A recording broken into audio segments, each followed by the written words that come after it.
ইসলামী বিবেচনায় ইসলামকে কেউ কখনোই পরাজিত করতে পারবে না। নবী ইব্রাহিম আর নমরুদের মধ্যে বিতর্ক হয়েছিল, ইতিহাস জানেন না? সেই বিতর্কে কে জিতেছিল? নমরুদ। কে জিতেছিল? নমরুদ। জিতেছিলেন ইব্রাহিম। আচ্ছা, নমরুদ তো সঙ্গে সঙ্গে কালেমা পড়ে মুসলমান হয়ে গিয়েছিল, তাই না? লা ইলাহা ইল্লাল্লাহ ইব্রাহিম খলিলুল্লাহ এটা বলে মুসলমান হয়েছিল? হয় নাই, উল্টো নবীকে ধরে আগুনে ছুঁড়ে ফেলেছিল। মুসা নবীর সাথে ফেরাউনের বিতর্ক হয়েছিল, এমনকি ফেরাউন একা খেলতে আসে নাই, সব জাদুঘরও ভাড়া করে খেলতে নেমেছিল। আরে সাপ আর সাপ আর সাপ, হাজার হাজার সাপ সামনে এসে এমন ভাবে একটা অবস্থা তৈরি করলো, দর্শক শ্রোতারাও সবাই হাততালি দিতে লাগলো। আরে এখন তো ফেরাউনের বিজয় নিশ্চিত, কে ফেরাউনকে হারাতে পারবে? আল্লাহ নবী মুসা একটু ভয় পেয়ে গেলেন। কোরআনে আছে ফাওজাসা ফি নাফসিহি খিফাতাম মুসা, তিনি অন্তরে ভয় পোষণ করলেন, হায় রে এখন কি হবে, এত হাজার হাজার সাপ, এগুলোর মোকাবেলা কিভাবে হবে? লেকিন যেখানে গিয়ে বান্দার চিন্তার দৌড় শেষ, সেখানে আল্লাহর কুদরতের দৌড় শুরু। এই 2024-এর কথা। বাংলাদেশের ঘাঘু ঘাঘু কিছু রাজনীতিবিদ ধর্মীয় অঙ্গনের নাম বলা দরকার নেই, এখন থেকে ধরেন 4-5 মাস আগের কথা, সর্বোচ্চ কোন একদিন কথা প্রসঙ্গে বলছিল আমাদেরকে যে আগামী 20 বছরেও এই স্বৈরাচার কাছ থেকে সরবে এমন কোন আশা নেই। আগামী 20 বছরেও। আমি বললাম যদি মারা যায়, নেত্রী যদি চলে যায়, বললো একটা গেলে কিচ্ছু হবে না, সিস্টেম এমন ভাবে তৈরি হয়েছে, একজন গেলে আরেকজন হাল ধরবে, সে গেলে আরেকজন হাল ধরবে। এখন আমাদের কাজ হলো নিজেদের অস্তিত্ব খালি টিকিয়ে রাখতে হবে, আর বাকি যত স্বপ্ন টপ্ন আছে এগুলো আরো পরে দেখা যাবে, এখন স্বপ্ন দেখারও কোনো সুযোগ নাই। তো এটাই ছিল পুরো বাংলাদেশের অবস্থা, ব্যক্তি বিশেষের অবস্থা না। সবাই ভেবেছিল শেষ, আর মনে হয় আমাদের কোনো মুক্তি নাই, বিশেষ করে এই নির্বাচনের পরে। আর আলেম ওলামার সঙ্গে এত গণহারে বেয়াদবি করার পরে পাবলিক যখন দেখলো কিরে এত হুজুররা মারে তাও ওদের কিচ্ছু হয় না, বুঝেছি ওদেরকে আল্লাহ এমন ঢিল দিয়েছে, এমন ছাড় দিয়েছে, আর মনে হয় কোনোদিন ধরবে না। লেকিন আমার আল্লাহ নেজামি এটা, আল্লাহ প্রথমে ছাড় দেন, এমন দেওয়া দেন বান্দা ভাবে আমি সর্বে সর্বা। ফেরাউন বলে উঠে আনা রব্বুকুমুল আলা, নমরুদ বলে আরে কে খোদা, আমি তো সবচাইতে বড় খোদা। তো এভাবে যখন সর্বোচ্চ শয়তানের চূড়ায় পৌঁছে যায়, আল্লাহ এমন ধরা ধরে তখন মোটেও আর ছাড়ে না। আমার ব্যক্তিগত একটা অবজারভেশন আছে, আপনারা দ্বিমত পোষণ করতে পারেন আমার সাথে। 2001 সালে একবার যে এরা বিদায় হয়েছিল ক্ষমতা থেকে, আমার ব্যক্তিগত একটা মূল্যায়ন হলো এটার পেছনে সবচাইতে বড় অবদান হলো 1999 এবং 2000 সালে আলেম ওলামার সামনে আর একবার বেয়াদবি করেছিল।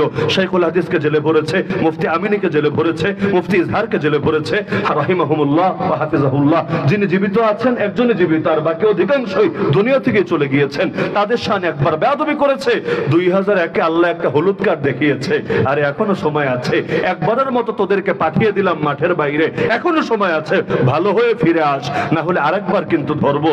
লেকিন কাজ হলো না, ক্ষমতায় এসেই আবারও একই পথে হাঁটলো। প্রথমে মুফতি আমিনীকে গৃহবন্দী করে রাখলো, 3 বছর গৃহবন্দী থেকে অবশেষে সেখান থেকে আল্লাহর বান্দা লাশ হয়ে বের হলো। কাউকে এমন ভাবে জেলে ভরলো, আর ছাড়লো না, বরং কারাগারের ভেতরে লাশ হলো। এই যে আল্লামা দিলওয়ার হোসেন সাইদি, অধিকাংশের আশঙ্কা তিনি মরেন নাই, তাকে মারা হয়েছে। আমাদের আশঙ্কা ইবনে শাইখুল হাদিস হাফিজাহুল্লাহ এখন বলে বেড়াচ্ছেন যে কায়েদে মিল্লাত আল্লামা বাবুনগরী তিনি মরেন নাই, তার গায়েও করোনার যখন ভ্যাকসিন দেওয়া হয়েছে এর সঙ্গে মিশিয়ে স্লো পয়জন পুশ করা হয়েছে। আল্লামা কাসেমি বাড়িধারার মুহতামিম যিনি ছিলেন, আল্লামা নূর হোসেন কাসেমি রাহিমাহুল্লাহ, তার মৃত্যু স্বাভাবিক ছিল না, বরং তাকেও হত্যা করা হয়েছে। যেমনি ভাবে আমার নবীর খাবারে বিষ মিশানো হয়েছে, একইভাবে নবীর ওয়ারিসদের সঙ্গেও একই আচরণ করা হয়েছে। তো এই যে অনেক মানুষ আর ফেরতই আসলেন না, লাশ হলেন। আমাদের চোখের সামনের ঘটনা, নারায়ণগঞ্জের একজন আলেম ছিলেন মাওলানা ইকবাল, জাতীয়ভাবে পরিচিত না, তবে নারায়ণগঞ্জ বা সোনারগাঁ গিয়ে যে কাউকে জিজ্ঞাসা করলে নামটা বলে দিতে পারবে, মাওলানা ইকবাল। আরে তিনি বন্দী হলেন আমাদের সঙ্গে, ঢাকা কেরানীগঞ্জ কেন্দ্রীয় কারাগারে থাকলেন। আল্লাহর বান্দাকে রিমান্ডে এত মারা মেরেছে, এত নির্যাতন করা কেড়েছে, অবশেষে কোনো ট্রিটমেন্টও নাই, কোনো ওষুধও নাই। কয়েকদিনের মাথায় কেরানীগঞ্জের মধ্যে লাশ হয়ে চিরতরে বের হয়েছে। এমনকি শুধু একজন দুজনের ক্ষেত্রে না, যারা মামলা দেখেছে, এই যে জসিমউদ্দিন রহমানী সাহেব এখন বাইরে, ওনার ভাই ওনার মামলাটা দেখতো, ভাই আপন ভাই, কিন্তু ভাই কেন মামলা দেখে, এজন্য নিয়ে এমন নির্যাতন করেছে, যখন তাকে রিমান্ড শেষে জেলে পাঠিয়েছে বসতেও পারতো না ঠিক মতো, আরে তার পেছন থেকে রক্ত পড়তে থাকতো, রক্ত, অবশেষে সেখানেই জেলের ভেতরেই মৃত্যুর কোলে ঢলে পড়েছে। এভাবে একজন দুজন না, আরে 1 ডজন 2 ডজন না, শত শত মানুষকে মানুষকে নির্মমভাবে হত্যা করেছে। আমি মনে করি এই 2021-এ যখন বেয়াদবি সর্বোচ্চ মাত্রায় পৌঁছিয়েছে, এত বেশি বেয়াদবি যে ব্রিটিশ আমলের পর একসঙ্গে আলেম ওলামার উপর এত বেশি জুলুম কেউ করে নাই, কোনোদিন সাহসও করে নাই।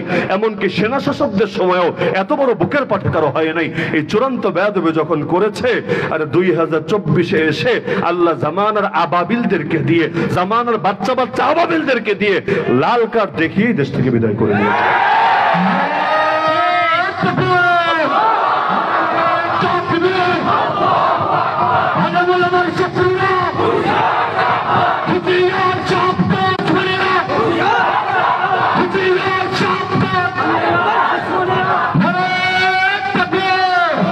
সুতরাং আল্লাহ নবী সাল্লাল্লাহু আলাইহি ওয়াসাল্লামের জীবনের কোন একটা অংশকে ছোট করে, তুচ্ছ করে, হেয় করে দেখার সুযোগ আছে।